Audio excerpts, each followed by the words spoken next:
Warning, we're going to look at some photos that some people might find disturbing. This is from the Karen Reed trial on June 3rd, and this evidence was presented through the forensic scientist. We're going to look at his clothes. You ready? This is the front of his shirt. Look at this. It is obvious from the pattern on this shirt that Officer John O'Keefe was upright while he was actively bleeding. If he'd been injured so terribly as a result of a motor vehicle accident and he landed where they found him, this is not the pattern you would see on the front of the shirt. He was upright. Here is the back of the shirt. You can see evidence of pooling, but again, if he's laying flat on his back in the snow that would absorb the blood, how is it going down here in this pattern? This is the shirt inside out, and it's hard to tell from this photograph, but some of the blood did seep through. This is another photo inside out. That's the back of the shirt, and you can see the top, back, inside out, where the blood has seeped through. Now, the only thing that makes sense is that this blood came from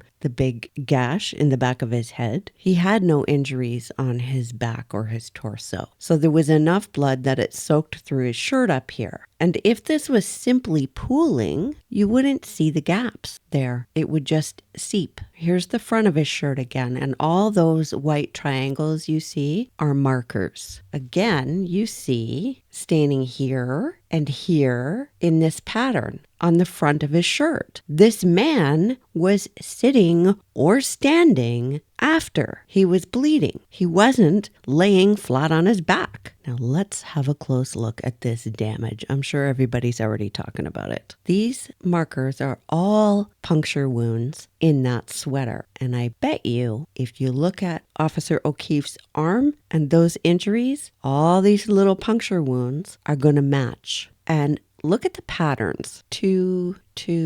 Well, that's a 3. 2. They could be bites, but they can also be punctures from claws. And that is actually where I'm leaning. I've thought all along those were scratches, not necessarily bites. And the damage on the sweater is consistent with a claw. You can see here's a little bit more of a close-up. Let's talk about this fabric and let's talk about directionality. Everyone out there who has done any amount of sewing or making clothes understands how fabric works. And you see this hole? You see this piece of fabric here? That's where something has punctured in and pulled out. It's not just a tear. And the fabric going this way, it shows you the directionality. So the thicker part here is where the thing pulled this way. I don't know if I'm making sense. This here was pulled in that direction. If you look close, this was pulled this way.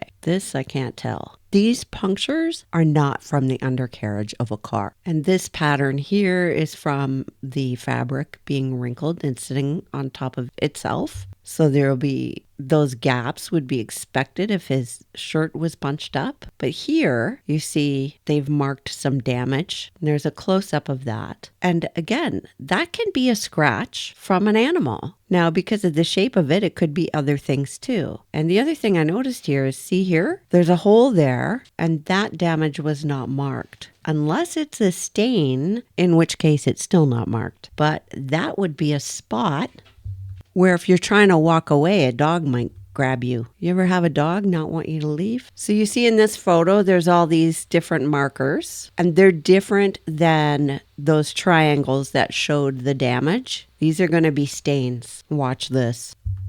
So A is not referring to the hole. There's a stain here that you can hardly see, but it's a red-brown stain. These are more clear. B and C, look at these. These are not pooling. These are drops. That requires gravity. And you see that's where they are, B and C up here. Now, this is the pocket of the front of that shirt. And we have 2 more here. D and E, again, those stains. And again, this isn't pooling. This isn't something that has just seeped along. You know, when you put a paper towel down on some liquid and it soaks it up, this is not that. You don't need to be an expert to see that. this is the t-shirt he was wearing underneath. And you can see on some of it, this is blood that has soaked through, but some of it isn't. See in this top left corner here? This is the back of the shirt. There's quite a bit of blood coming down this way. And these are stains. And I note this here, right above B, is not marked. And I can't say 100%, but it appears to be directional. And these drops may indicate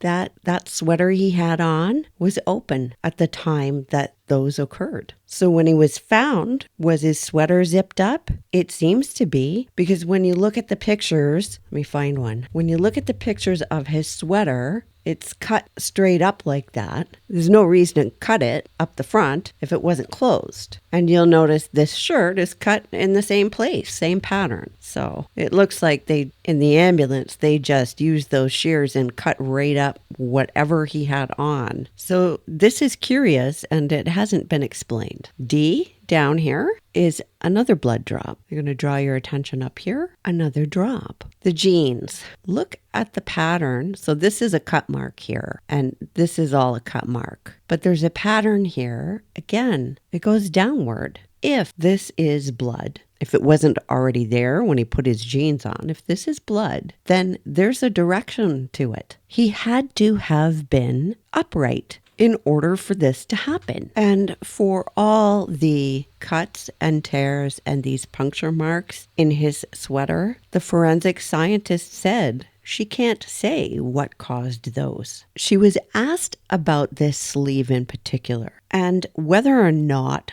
she used an alternate light source to look for biological fluids, and she said she had. And the reason she did that is because somebody told her that maybe there was a dog bite involved. My question is, would this alternative light source illuminate dog saliva? I don't know the answer to that. In any case, they found none. But if these are scratches, like I think they are, if these were dog claws, then there would be no biological fluids there, and there would be no DNA. As for the swab for the DNA, she said this is the first time she did this sort of collection. She said when she did the swabs, she swabbed the right sleeve, but not a stained area. On other areas of the shirt, she did blood confirmatory tests. She said she received other items from the Norfolk Detective Unit. She received sneakers and clothing, but this is on direct. And Lally does not ask her when she received it, how she received it, who she received it from, nothing. They also took nail clippings and sent them to her. Those photos weren't published, and they didn't get into anything about the nail clippings. She said the majority of all this staining that we're seeing was confirmed positive for blood, except for one stain on the t-shirt, which they didn't test because the quantity was limited. They used an alternate light source to check for blood. They looked at several stains and one was positive. This man was standing when he was bleeding. He was not on his back. A blood stain pattern analysis expert could tell you more. A friend of mine is an expert in this area. I might ask him if he'll give me the time and look at these and see if I can tell you any more. There are limits to what I can say because I don't know enough. She said she looked for trace material. She scraped the shirts. She also took scrapings from unstained material and to look for skin cells. All of that was sent to other units for testing. They talked about the glass on the bumper. Look at this. Isn't this crazy? Look at that big old chunk of glass there. You're telling me that in a blizzard, through being towed, it just sat there? She said they did no testing on the glass itself, but she did take swabs. On cross-examination, Jackson asked her if she was at Canton Police Station in the Sallyport on February 2nd, like she said, or February 1st. And it was February 1st. And in all fairness to her, if I remember correctly, it was leading Lally who said February 1st, not her. February 1st, not 2nd, that she was there. She said that she was dispatched there by Trooper Proctor, and her understanding was that he was the lead detective on the case. And Jackson asked her about the scratches on the car, and she agreed. She doesn't know how they got there or when they got there. The scratches may or may not have anything to do with the incident, and that holds true for all the other observations of the vehicle. She confirmed she found no tissue or staining, and at the time she was examining the undercarriage of the car, she had not seen any photos of John O'Keefe's arm. They showed her a photo of his arm, and he asked, is this pattern of injuries consistent with anything from the undercarriage of the car? And she said, well, she wouldn't be able to say that. He asked her about the solo cups, and she said she doesn't believe that they were labeled, and she took her swabs from one solo cup. I just about fell off my chair. Her reason for that was she was under the impression that all of those samples in all of those solo cups came from one stain, not multiple stains. DNA testing on the blood from that swab, that one swab from one cup, and DNA testing on all of the other cups was never done. And Jackson pointed out there could have been multiple contributors. And she agreed there could have been. And you know what? We'll never know. Now, in all fairness, it seems unlikely, given that these drops that were collected in these solo cups came from the snow where John was. She confirmed she was not the one who removed the housing for the taillight. She said she took a swab from the taillight in multiple areas, but she only used one swab. And you know, if she's looking for, say, touch DNA, well, you expect John O'Keefe's DNA to be on that vehicle all over it, inside and out. If his blood was on that taillight, well, that would be different. Jackson asked about the pieces of glass that were found on the bumper. They were collected, and instead of being submitted as different items, they were all submitted together as a one group. And he asked her, well, how many pieces of glass were there? And she didn't know, and the number was not in her notes. And he asked her about the glass on the bumper and asked her, were any of the pieces embedded into the bumper? And they were not. They were just sitting there. I find it weird that this educated person understands that running certain tests may have limited value because this vehicle had been towed through a blizzard, yet she doesn't question that these pieces of glass are just sitting on the bumper? And Jackson brings up that the vehicle was recovered in Dighton and towed to Canton. So that means after 12:30 a.m. on the 29th, the vehicle was driven around, then it was driven 30 miles to Dighton, and then towed 30 miles back in a blizzard. And somehow this glass just sat there? And what about the hair? He asked about the hair. The hair was on a vertical surface. And he asked, well, how was it secured? And she said it wasn't. And he asked her if it was hard to remove. Did you have to pull at it? And she said no, it didn't give any resistance. So he showed pictures of the hair again.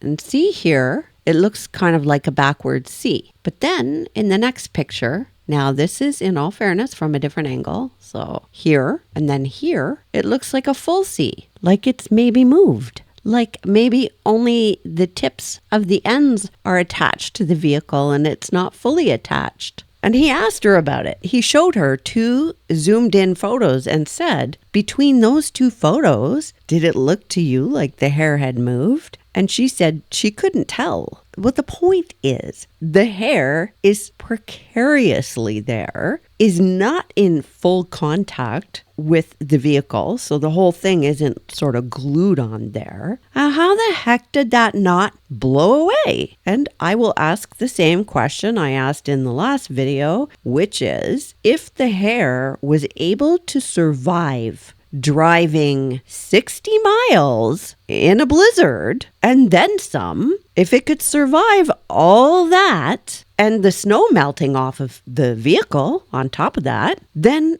who's to say it didn't survive days or weeks before when the weather was fine? Jackson went back to the shirt sleeve. Let me find that picture again. And he asked her about the swabs. There were 2 swabs. Do you remember that from the beginning? Well, it turns out she used the swabs together. So she put the 2 swabs together and swabbed the entire area of the sleeve. And he asked her if she had training on keratinized tissue and DNA. And she said no. So you know where he's going. He's going with dog claws. And then he asked her, do you know what keratinized is? And she said no. He moved on to her reports. Her report showed debris collection from the shirts. It turns out that the scrapings done from this gray shirt and the scrapings done from this orange shirt were combined together. What?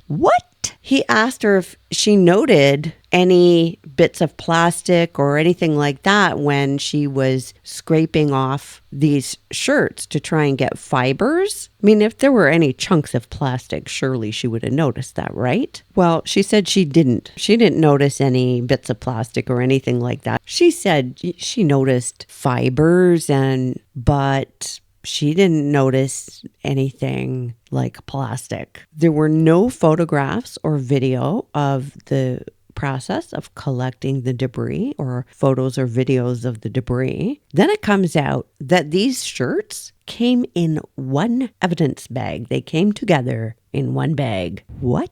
The note on the bag that contained the shirts says it was collected by Trooper Proctor on January 29th. It appears this was collected from Good Samaritan Hospital and that it was collected at 1400 hours. So that is 2 o'clock. And that's if I'm reading that correctly and that it's not 1900. I think it's 1400. She said she has no knowledge about where the shirts were prior to her receiving it. And Jackson asked her if all the evidence was given to her on March 14th, and she said no. She said the taillights and the items from the vehicle she took with her, plus the swabs from the Solo Cup. And Jackson says so all other items were submitted at the earliest March 14th. Jackson wanted to get into the chain of custody report and the evidence submission report. And it's surprising and irregular that it wasn't the prosecution to introduce these things before we even saw any of this evidence. That chain of custody is really important. So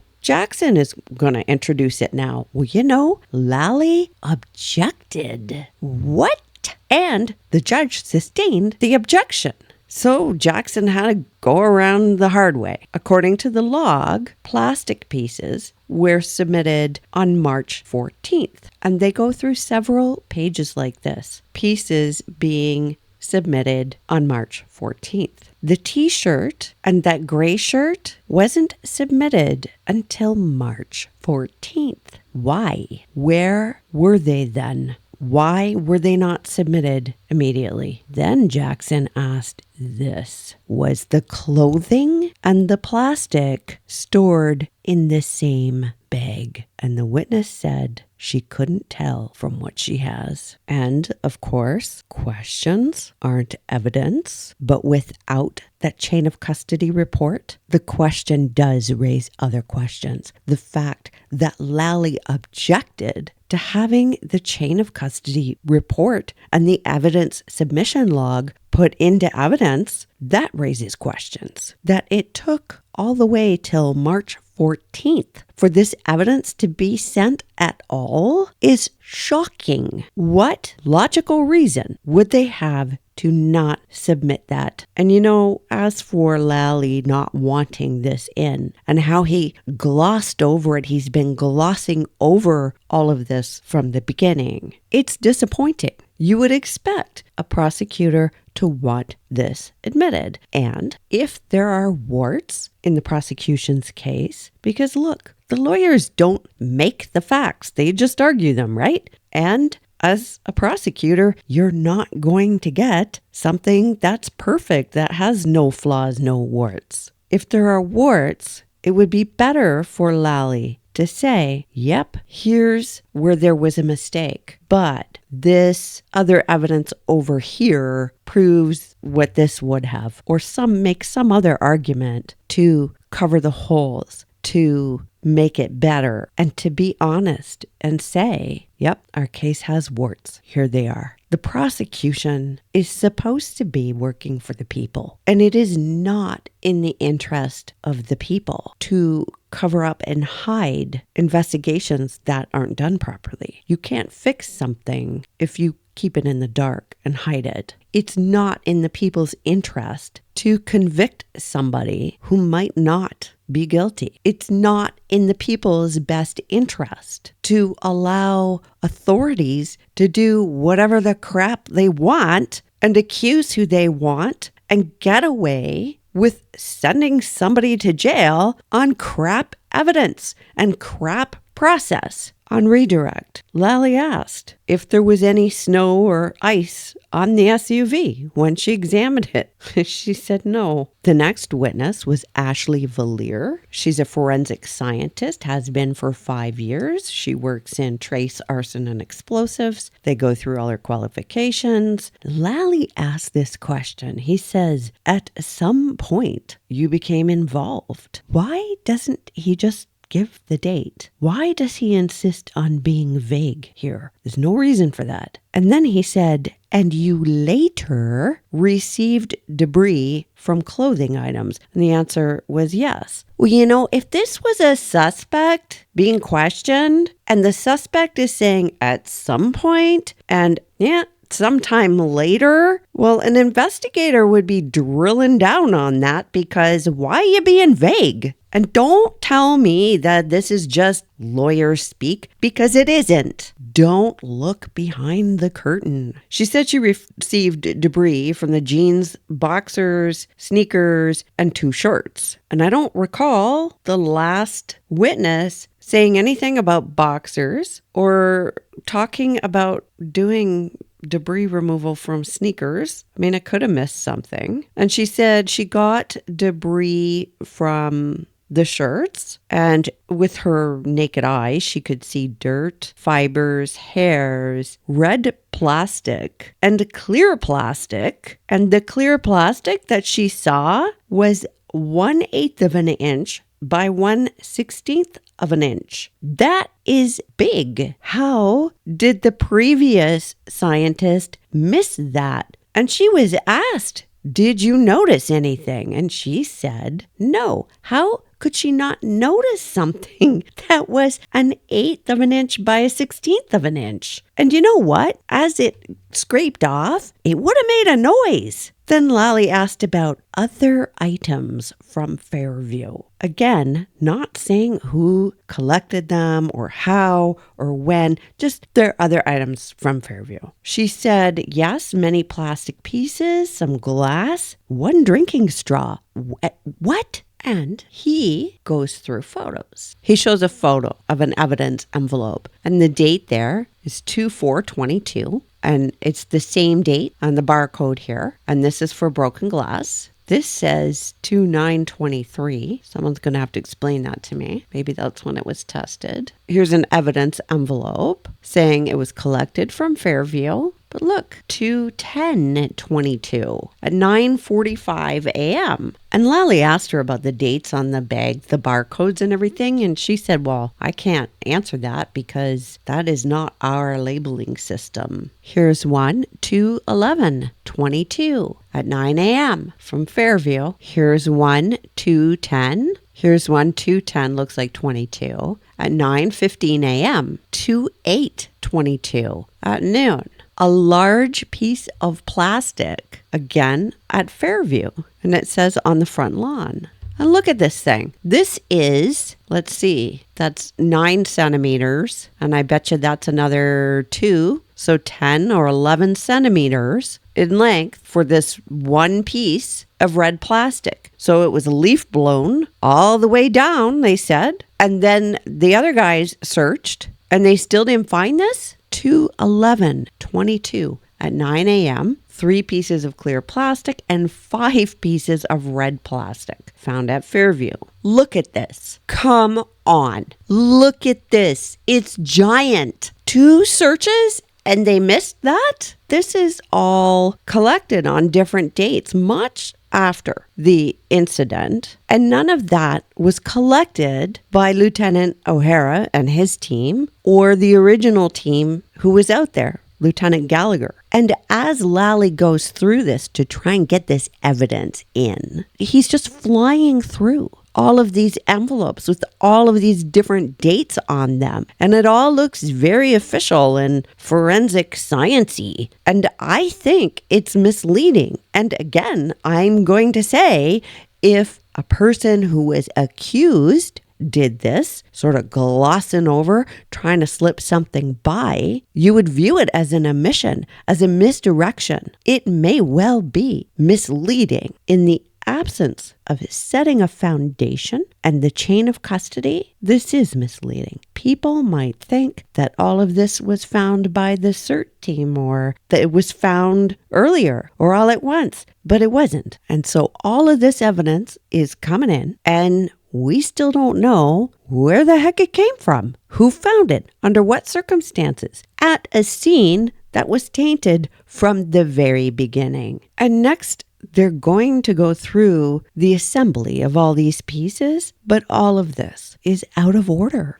There are complete omissions and redirection by the prosecution. You know, I would expect some kind of slimy kind of defense lawyer to do this, to try and slide one by. This is really disappointing to see this from a prosecutor. He's supposed to be working for the people. This is not an example of working for the people. The goal should not be conviction at all costs, conviction of anybody. Due process has to matter. If they can do this in this case, they can do it in any case. And you know, some of you have asked me, why do defense lawyers do the things they do? How can they defend horrible people? Well, if the process breaks down, if the state, and I mean the state in general, not this particular state necessarily, if the state can do what it wants, if agents of the state can just do whatever they want and nobody questions them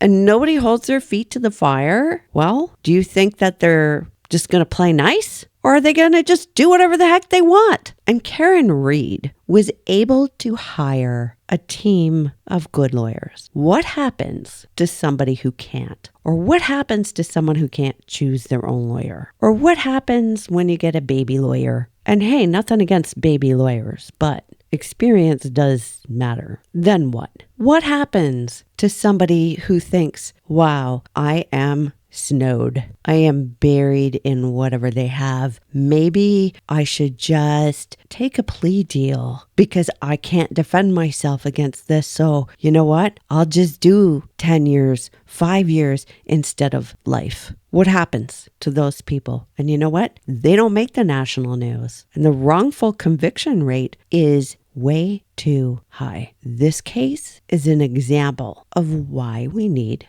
defense lawyers. And whether you think Karen Reed did it or not, and we're not there yet, and hopefully nobody has already jumped to the presumption of guilt, without hearing all the evidence. I say that a little bit tongue in cheek because I know that people often start with the presumption of guilt. The presumption of innocence has to mean something. And no matter what you think of Karen Read or this particular case, take the issues and apply it to any case. Anyway, it's late and I'm rambling, so I will be quiet now and go play with Watson. And I'll be back for the next court date. That's all I've got for you for now. Trust your gut. I'll see you in the comments.